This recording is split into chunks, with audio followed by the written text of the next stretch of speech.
ለኔ ያልገባኝ ነገር አሁንም ያልገባኝ ነገር ምንድነው? ሰው እንዴት ነው ላይክ 2 ሰዓት ምናምን ፊልም የሚያየው ላይክ ዩቲዩብ ከፍቶ ወይም ደግሞ ያ ቦታ ከፍቶ ከዛ ለ2 ሰዓት አሁን በቃ ፊልም አይቶ ሜቢ ለቀጣይ ቀንም ያያል። አሁን ያለን ሰዓት ስንት ነው? አይ ቲንክ 24 ሰዓት ነው አይደለም? ስለዚህ አሁን ከዚህ 24 ሰዓት አሁን 8 ሰዓት ይተኛል ሜቢ 8 ሰዓት እንትን ነው ይላሉ።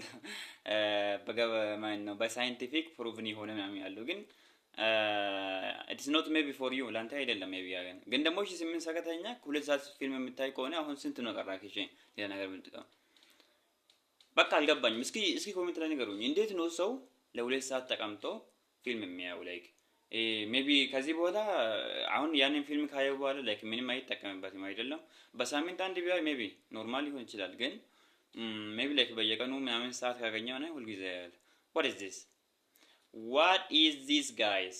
ምንድን ነው ይሄ? ቆይ አሁን ከፊልሙ እኮ የሚማር ነገር የለም። አሁን ሜቢ ላይክ ስለ እንዴት አንድ ነገር ማድረግ እንዳለብን ብሎ የሚያስተምሮች አሁን አስተማሪ የሆኑ ፊልሞች አሉ። ፎር ኤግዛምፕል ሴልስ ስኪል ላይ ምናምን ነገር እነሱም ቢያይ አሁን ላይክ ኢት ኢዝ 5 ስታር ሬት ይባላል።